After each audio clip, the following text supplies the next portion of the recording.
नमस्कार साथियों, आज की वीडियो में हम लाल किताब के 11th हाउस के बारे में विस्तार पूर्वक जानेंगे। पिछली वीडियो में हमने लाल किताब के 10th हाउस, जो कि हमारे कर्म का भाव कहलाता है, जहां से हम रोजगार, अपना व्यवसाय इत्यादि के बारे में देखते हैं, उसके बारे में जाना। आज की वीडियो में हम लाल किताब के 11th हाउस यानी लाभ भाव के बारे में विस्तार पूर्वक जानेंगे, जो कि हमारी इच्छा पूर्ति का भाव भी कहलाता है। कुंडली का 11th भाव व्यक्ति के लाभ, आय, इच्छाओं की पूर्ति, मित्रता, बड़े भाई बहनों से लाभ, संबंध और सामाजिक संबंधों की प्रतिनिधित्व करता है। यह घर बताता है कि जीवन में व्यक्ति को कब और कैसे धन, मान सम्मान और मित्रों का सहयोग मिलेगा। मुख्यतः यहाँ से हम जातक की लाभ, आय, तरक्की, इच्छाओं की पूर्ति, मित्र व शुभचिंतक कितने होंगे, उसके कैसे होंगे, बड़े भाई बहन, सामाजिक प्रतिष्ठा, चाचा ताऊ, सामाजिक संगठन, समाज में स्थान उसका क्या होगा, इत्यादि के बारे में जानकारी लेते हैं। यदि यहाँ पर कोई 11th हाउस में शुभ ग्रह हो तो जातक को समाज में सहयोग प्राप्त होता है, मित्रों के माध्यम से लाभ प्राप्त होता है, थोड़े से परिश्रम से ही अच्छा परिणाम प्राप्त होते हैं, व्यापार, नौकरी इत्यादि में उसे सफलता प्राप्त होती है और धीरे धीरे वह बढ़ता जाता है। इच्छाएं पूरी होती हैं और व्यक्ति को स्थायी लाभ प्राप्त होता है, बड़े भाई बहन, मित्र से धन व सहायता दोनों प्राप्त होती है। परंतु यदि यहाँ पर 11th हाउस में अशुभ ग्रह हो या 11th हाउस अशुभ स्थिति में हो तो मित्रों से धोखा या हानि प्राप्त हो सकती है, लाभ के अवसर छूट जाएंगे, भाई बहन से इत्यादि से लाभ प्राप्त नहीं होता है, उनसे धोखा मिलने की उम्मीद हो सकती है, धोखा मिल सकता है, धन रुक जाता है और अचानक खर्च बढ़ जाते हैं, झूठे मित्रों का साथ या सामाजिक कलंक हो सकता है, व्यक्ति अपनी ही मेहनत का फल सही समय पर प्राप्त नहीं कर पाता है या उसे अपनी सही परिश्रम का सही परिणाम नहीं प्राप्त होता है और सही समय पर। खाना नंबर 11 से हम जातक के लाभ, आमदनी इत्यादि के बारे में देखते हैं। उसकी जातक की आमदनी कितनी होगी, लाभ कितना होगा, उसे कहाँ से कितना लाभ होगा, हानि कितनी प्राप्त होगी, वह कितना धन कमाएगा इत्यादि, उसका मूत्र समूह कितना होगा, कैसा होगा, उसे उनसे सहायता, सहयोग और धन प्राप्त होगा या नहीं होगा, वह अच्छे मित्रों के साथ रहेगा या व्यसनी मित्रों का मित्रता प्राप्त होगी उसे। ये सब चीज़ें हम 11th हाउस से देखते हैं। महत्वाकांक्षाएं और इच्छा पूर्ति, यानी कि हम यह देखते हैं कि जातक की महत्वाकांक्षाएं कितनी होंगी, इच्छाएं कितनी होंगी, कितनी हायर लेवल की उसकी महत्वाकांक्षाएं होंगी, वह कितना परिश्रम करेगा और उसकी इच्छाएं कितनी पूर्ति होंगी। फिर आता भाई बहन, मित्रों से लाभ और उनसे संबंध, स्वभाव, इनसे यहाँ से हम देखते हैं कि भाई, बड़े भाई बहन, ताऊ, चाचा इत्यादि से उसे कितना लाभ प्राप्त होगा, उनका स्वभाव कैसा होगा। और आते हैं पूर्णतः सपनों की पूर्ति, यानी कि यहाँ से कह सकते हैं कि जातक का ओवरऑल जो महत्वाकांक्षाएं होंगी, उसकी इच्छाएं होंगी, अंततः कितनी पूर्ति कर पाएगा, ये सब चीज़ें हम 11th हाउस से देखते हैं।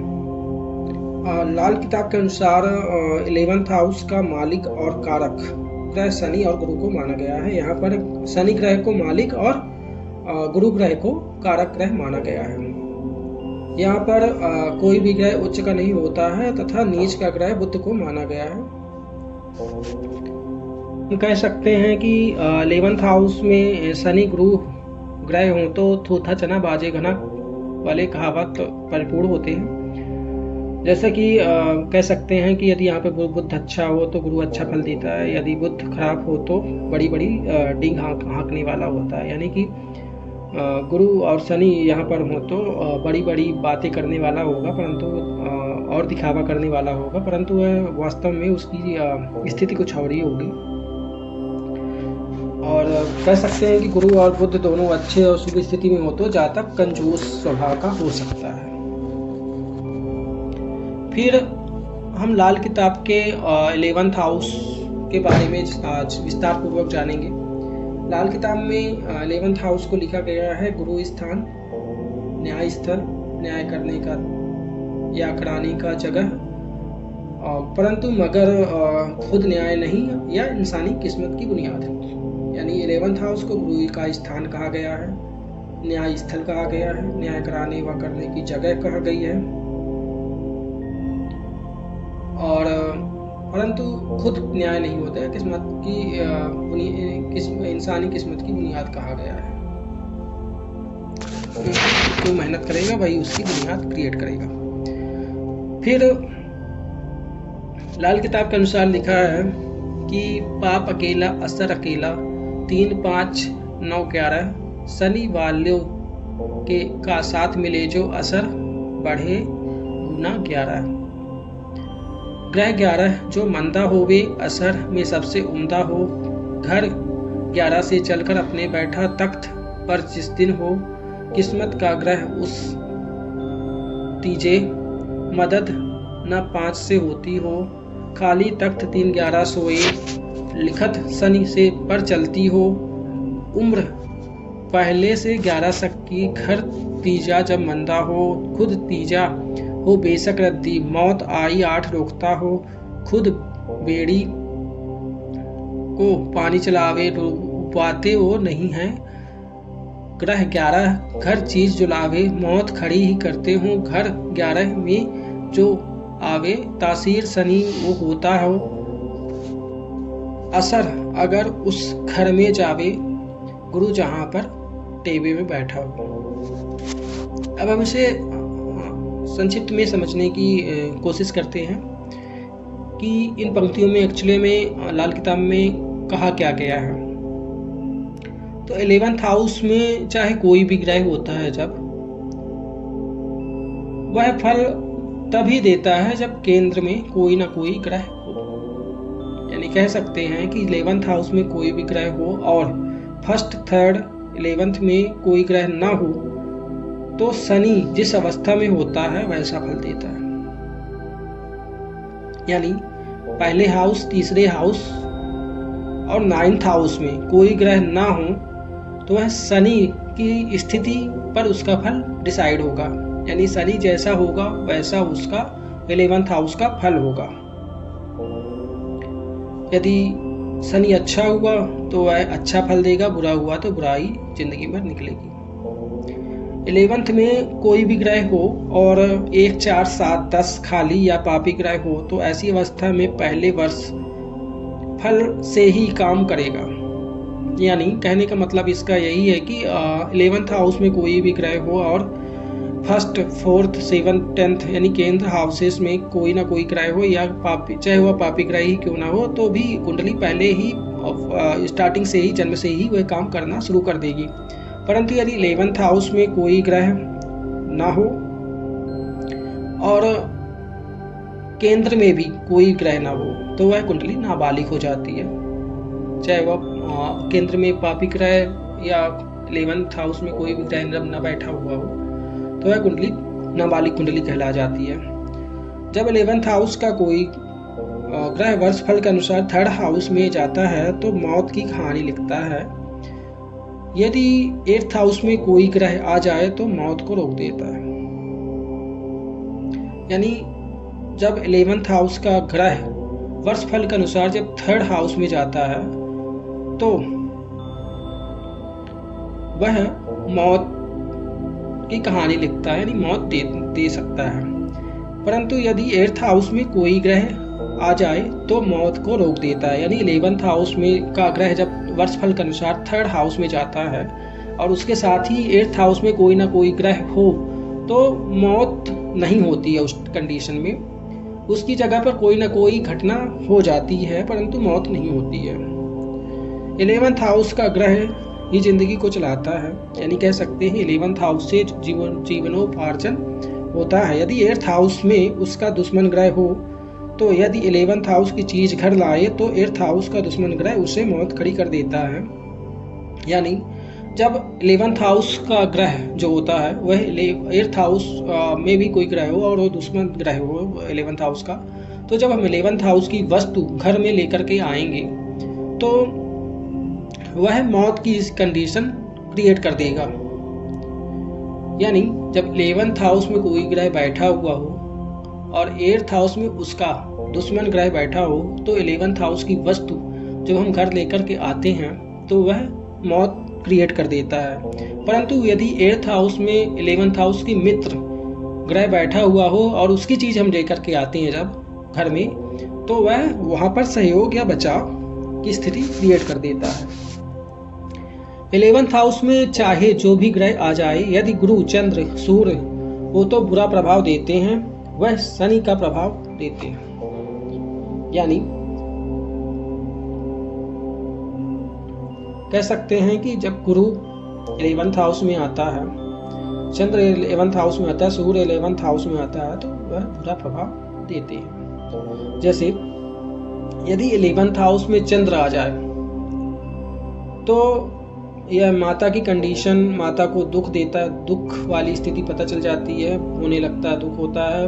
और ऐसे में कहा गया है कि 11th हाउस में चंद्र होता है तो दादी को पोते को देखना नसीब नहीं होता है, या फिर जब पोता होता है तो या कि पति चला जाता है या कि आंखों की रोशनी चली जाती है। यदि ऐसी कंडीशन में जब पोता पैदा होता है और दादी की आंखों में कोई ना कोई खराबी होती है तो उस स्थिति में अच्छा माना गया है, क्योंकि बाकी चीज़ें नहीं घटित होती, जैसे पति का चला जाना इत्यादि। अब उस कंडीशन में जब आंखें थोड़ी धुंधलापन दिखने लगता है तो बाकी चीज़ें नहीं होती हैं और वह सुख पा सकती है।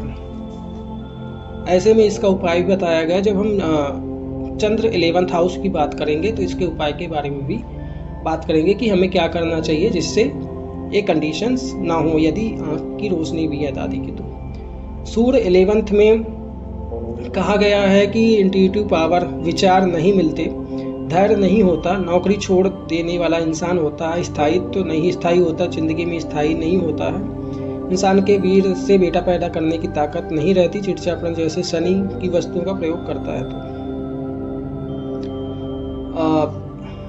इस स्थिति में शनि की बुरी चीज़ों का त्याग कर देना चाहिए, जैसे मदिरा, मांस, व्यभिचार, झूठ बोलना इत्यादि। इनका त्याग करना ही यहाँ पर सूर्य को शुभ करता है। इसका पॉजिटिव साइड बहुत अच्छा है। यदि जातक पूजा पाठ करने वाला, मदिरा इत्यादि का सेवन न करने वाला हुआ तो बहुत अच्छे फल भी देता है। हम सूर्य को जब पर्टिकुलर चैप्टर में देखेंगे तब इसके बारे में विस्तार व्याख्या जानेंगे। गुरु यदि यहाँ पर हो तो पिता और भाई, एक या दोनों या अपना परिवार साथ हो तो जातक की तरक्की धन कराता है। यानी यदि 11th हाउस में गुरु हो तो जब तक जातक अपने परिवार के साथ मिलकर के रहता है, परिवार के साथ मिलकर के काम करता है तो वह तरक्की करता जाता है। परंतु जैसे ही वह परिवार से अलग होकर के अपना ठिकाना अलग करता है, बंटवारा करता है और अलग होकर के अपना काम करने लगता है तो वह तरक्की की जगह नीचे गिरता जाता है। उसके कामकाज में की धज्जियाँ उड़ जाती हैं और कि उसकी हिम्मत नहीं होती लोगों के सामने, क्योंकि आर्थिक स्थिति से कमज़ोर होने लगता है। इसलिए ऐसे जातक जिसका 11th हाउस में गुरु हो उसे परिवार के साथ मिलकर के ही रहना चाहिए, जिससे वह तरक्की करता जाए। और यहाँ पर पापी ग्रह शुभ फल देते हैं, भले ही 37 वर्ष के बाद ही दें। यानी कारक ग्रह यहाँ पर शनि को माना गया है, तो इसलिए कहा गया है कि यहाँ पर पापी ग्रह शुभ फल देते हैं, भले ही 37 वर्ष के बाद ही क्यों न दें।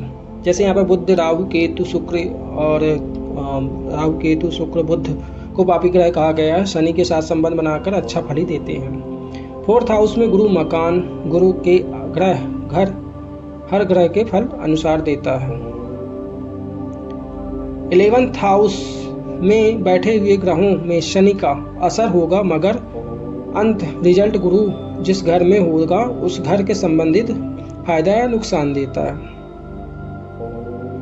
यानी कहने का मतलब यही है कि 11th हाउस में बैठे हुए ग्रह शनि के अनुसार फल देंगे, परंतु गुरु की स्थिति जैसी होगी उसके अनुसार फल देंगे। फिर लिखा है 11, 23, 36, 48, 51, 72, 84, 94, 105, 119 साल के अंदर एक ग्रह लग्न में आते हैं। यदि 3rd हाउस में कोई ग्रह हो तो और 11th हाउस में बुध और गुरु हो तो अच्छा फल देते हैं। यदि 3rd हाउस में कोई ग्रह ना हो तो वह अशुभ फल देता है। उसमें बुरे ग्रह को स्थापित करके अच्छा फल लिया जा सकता है। थर्ड हाउस खाली हो तो गोमेद या शुक्र हीरा पहनना चाहिए, पर शुभता अशुभता से कोई मतलब नहीं होता है। 11th हाउस को थर्ड हाउस देखता है। यदि कह सकते हैं लग्न खाली हो तो जातक को राशि संबंधित या 11th हाउस में बैठे हुए ग्रह का नग या लॉकेट पहनना चाहिए। सेकंड हाउस में कहने का मतलब ये है कि सेकंड हाउस से 11th हाउस का संबंध नहीं होता है, परंतु 11th हाउस के अनुसार सोच से जातक चलता है। 11th हाउस में जो ग्रह होते हैं उसके अनुसार उसकी सोच होती है और सेकंड हाउस के अनुसार उसका फल प्राप्त होता है। 11th हाउस में चंद्र होने पर केतु नष्ट हो जाता है। यदि केतु हो तो चंद्र और गुरु हो तो राहु, और राहु हो तो गुरु नष्ट हो जाते हैं। 11th हाउस में बैठे ग्रह का दुश्मन ग्रह 8th हाउस में हो तो तब मौत का हालात बनते हैं। ये हम पहले देख चुके हैं कि 11th हाउस में बैठे हुए ग्रह का दुश्मन ग्रह 8th हाउस में हो तो मौत के हालात बनते हैं, और मित्र ग्रह हो तो उससे बचाव होता है। थर्ड हाउस में राहु हो, शुक्र हो तो 11th में बैठे हुए ग्रह शुभ फल देते हैं, यानी कि पापी ग्रह हो तो शुभ फल देते हैं। 11th हाउस में जो भी ग्रह हो उसके मित्र ग्रहों की वस्तुएं पश्चिम की दीवार में स्थापित रखना चाहिए, शामंदा होगा। अपने सामने रखना चाहिए इत्यादि।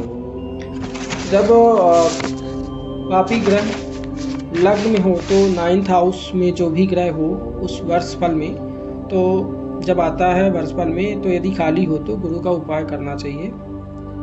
जन्म कुंडली में 11 हाउस 11th हाउस में गुरु हो तो जब तक पिता जिंदा होते हैं या परिवार का साथ होता है तो तरक्की मिलती जाती है, जो हम पहले बता चुके हैं कि जन्म कुंडली में जब 11th हाउस में गुरु हो तो परिवार के साथ उसे काम मिल करके काम करना चाहिए, पिता के साथ संबंध बना के रखना चाहिए और उनके साथ मिल करके काम करते रहना चाहिए, उनके साथ रहना चाहिए और साथ में रह करके ही काम करना चाहिए, अकेले काम नहीं करना चाहिए। यदि यहाँ पर अशुभ ग्रह हो तो